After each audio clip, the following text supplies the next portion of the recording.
الكونتنت ممكن يحقق للبراند 3 اهداف، كذا هدف، واللي منهم 3. ما اكيد اللي هو يعني يبيع. حلو، يعني ممكن يساعده يبيع، ممكن يساعده يعمل ايه تاني؟ الانجيجمنت ريت حلو، ممكن يساعده يعمل ايه؟ احنا قلنا براندنج وسيلز وانجيجمنت ريت يزيد، ايه تاني؟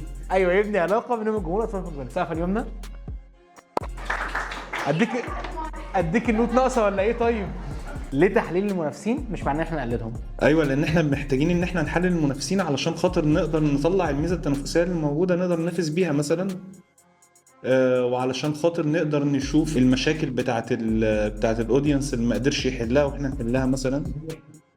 ايوه، نقط القوه في الكونتنت ونقط الضعف بتاعه.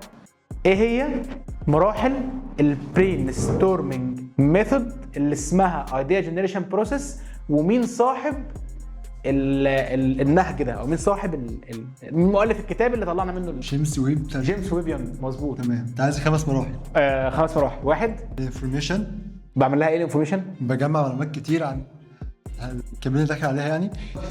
تاني حاجه ده كده ايه؟ انفورميشن. بيسميها ايه مرحله الفصل؟ كان هي مسمى كده انكيوبيشن فاضل. المرحله اللي بعديها المرحله الرابعه من اللاوعي بتاعي يبدا يشتغل لوحده في الحاجات اللي قعدت اخزنها، فبيطلع فكره من غير ما ناخد بالنا.